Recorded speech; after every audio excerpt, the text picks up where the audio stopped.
Thank you, everyone, for attending our presentation. This is a collaborative approach to teaching elementary English by Shiho Kuramitsu and Trent Abbott. Our presentation title was recently changed from The Benefits of a Dedicated Japanese English Teacher at Elementary Schools. I have kindergarten, elementary school, and junior high school licenses. I also have my J-Shine Elementary School English teaching license. I studied in 3 different universities, and I have 4-year experience as an English teacher in elementary school. And I studied Global Studies, East Asia at Ohio University. I received my TEFL in 2011 and started as an ALT in 2013.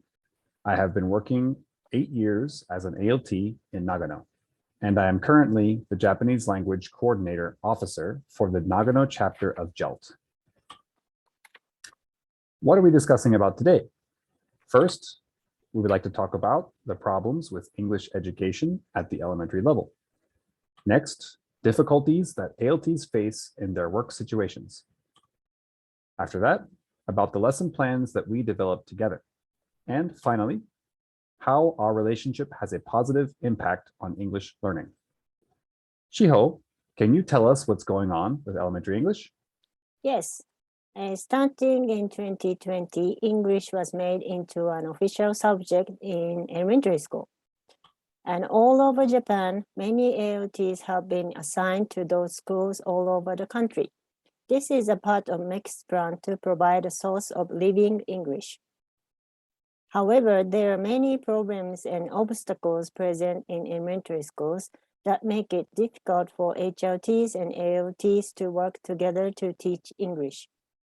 Some examples are HLTs being too busy, difficulty in teaching students to understand the content of new textbooks, and also it's difficult to understand each other in both English and Japanese. In the middle of this, we find ourselves in a unique position. As a JTE and ALT, we work together at the same school at the same time every day in our elementary school. When compared with other schools' circumstances, we are in a very fortunate situation. In our presentation, we would like to talk about the positive impact that a strong collaboration between ALTs and JTEs can have the students, the HLTs, and the lesson plans themselves. First, my co-presenter, Trent Abbott, will share a personal account of what it was like to work without a JTE.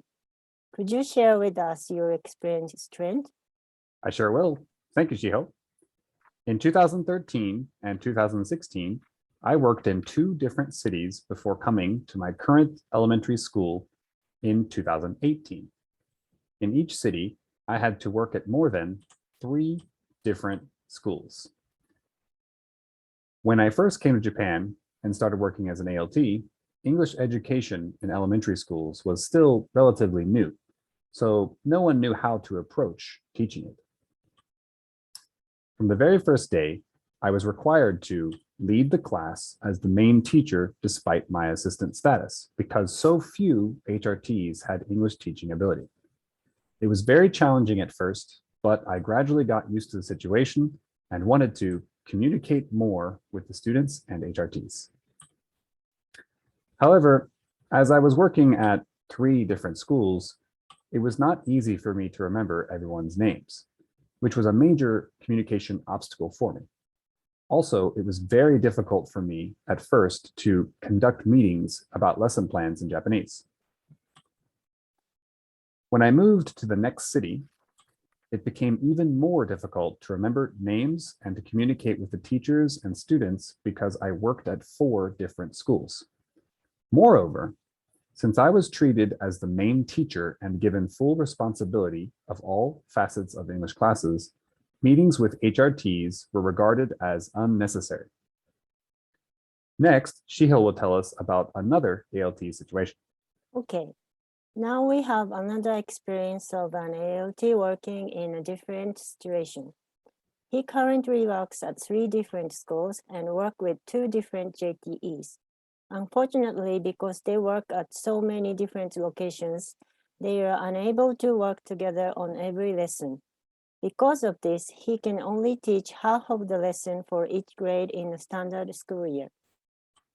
Working in different schools brings it similar difficulties with communication, such as remembering the names of the students in each school and having time to hold meetings with the JTEs and HRTs.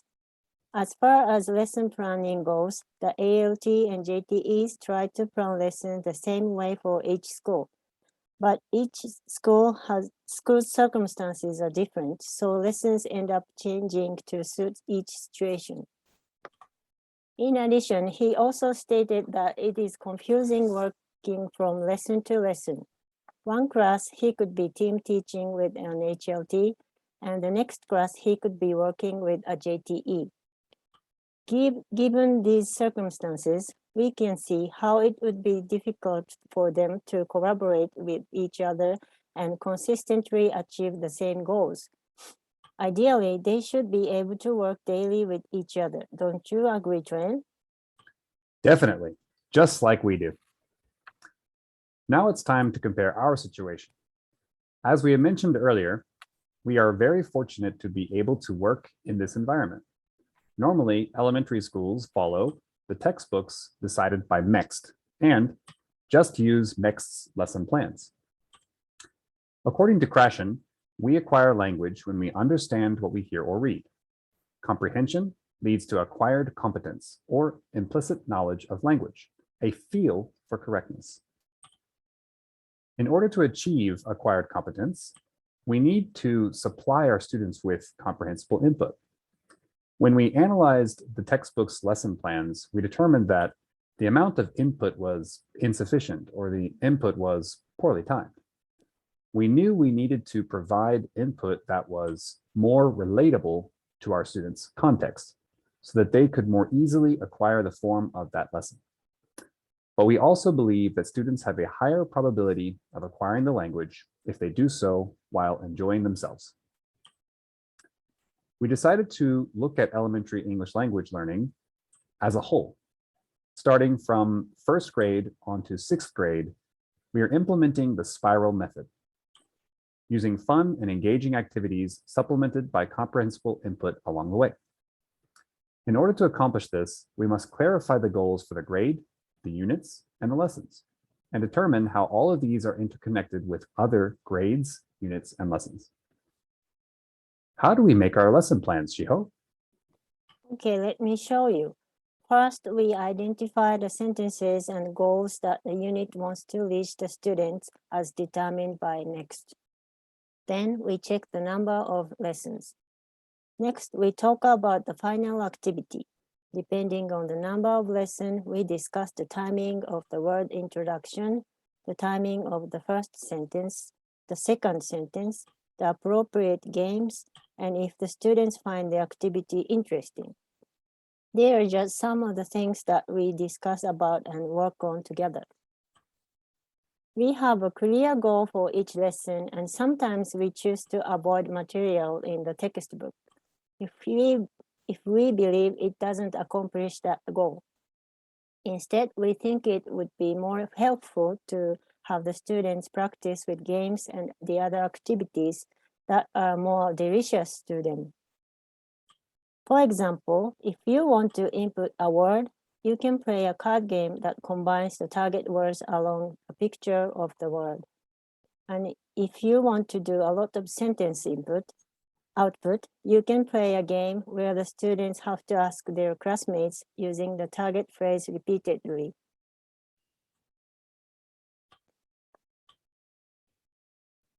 One of the approaches we use to clarify lesson goals and plans for both ourselves and our students is through the use of our today's menu. By looking at today's menu, they are able to get an overview of what they will learn for the day. Nowadays, our students have grown so accustomed to this that they naturally react by saying, "Yay, what's today's game? What's the printout for?" As we mentioned before, we want to make our lesson plans fun, but we also want to make them more entertaining and more acceptable. In order to accomplish this, sometimes we have to change the final activities that are provided in the textbooks. Shiho, would you show us some examples? Sure. One such example in Here We Go 6, Unit 6, This Is My Town. The goal was to have students research and present about their own town, which is a small village. But when we want them to use the target language, we thought that a village just doesn't have enough to present about. Yes. So we decided to set a goal of buying the facilities you want with a budget of 100 million yen and create your own town. And then had each group design their own map. Afterwards, they had to present the interesting points and recommendation of their original town. During this presentation, they were able to present their ideas by naturally using sentences like, We have a stadium. You can see baseball games. and here is another example. Yes, for the My Summer Vacation unit, students were asked to share about their summer vacation, but they didn't have the chance to enjoy their summer vacation due to COVID-19.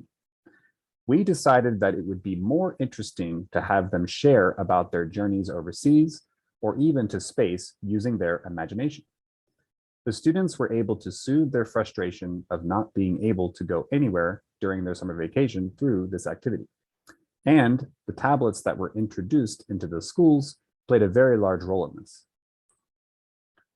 The students had to use the phrases, I went to, I saw, I ate, I enjoyed, to express where they went and what they did there. Lastly, they had to use it was plus an adjective to describe their experience, such as, it was great, or it was fantastic. This student created a title slide, which was an idea that the student came up with by themselves.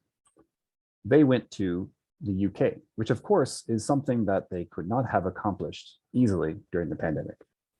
Next, they went to King's Cross Station, a name of a famous location from the Harry Potter novel series. Then they ate a popular dish from that country. This student presented about Fuji-Q Highland, a location that despite being in Japan, they still had difficulty going to during the pandemic. We can see here that they imagined themselves enjoying the Zetsubo Yosai, as well as the Dorodonpa. Even though we gave the students creative freedom to go anywhere, these students deliberately chose real locations, while some of their classmates chose fictitious ones. Wow, it seems like we have made a number of changes, Shiho. Yeah, but even though we are making these changes to the content, the goals that the students are achieving are the same.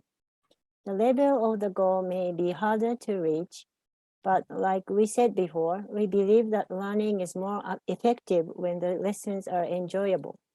So we should investigate whether or not the students are enjoying themselves. To find out how the students feel about the classes they're taking, we use reflection cards after each class to collect feedback from the students and see their progress.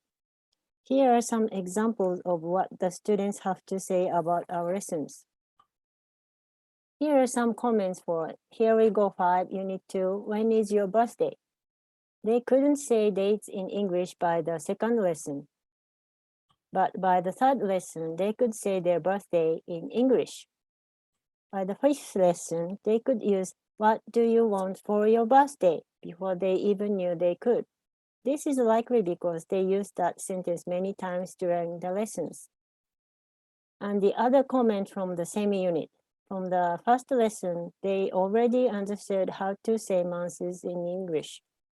And also that their birthday is on December. By the second lesson, they understood their birthday's date too. Finally, they felt they could do many things using English and have fun in our English classes. Here are some comments for Here We Go 6, Unit 3, What do you want to watch?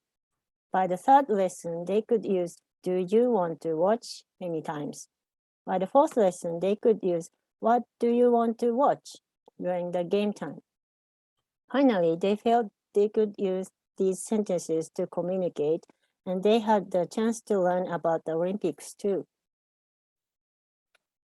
We put the data from our feedback cards into a graph.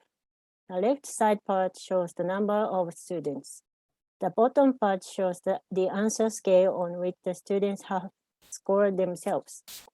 4 is the lowest score, and excellent is the highest score. From this, we can observe that students feel more capable as the unit continues. They often feel like they can say what they couldn't say before and hear what they couldn't hear before. As a result, the students feel more motivated because they own the words and the patterns of the unit. We are not saying that all of our methods are perfect. However, we can say that our daily talks, close communication, and understanding of the names and personalities of all the students in our classes has impacted not only us, but also the students and the teachers who work at the school. This is because when all of us, including the HRTs, teach English as a team, it is easier for us to work together and aim for the same goal. Also, because we, the HRTs and the English team, are always working towards the same goal, we can create lesson plans designed around spiral learning. As we mentioned earlier, this spiral is part of our curriculum that starts from the first grade through to the 6th grade, and even on through junior high school. The close relationship we have with our HRTs helps us to improve upon this curriculum. Their input helps by adding more structure to our lessons, creating materials to prepare students for junior high school, and sharing game ideas with each other. At the end of the day, our situation is nothing more than the benefits that we have reaped from our fortunate environment. But we will continue to work hard to make the most of this lucky situation and provide more original and wonderful lessons in the future. Thank you. Thank you.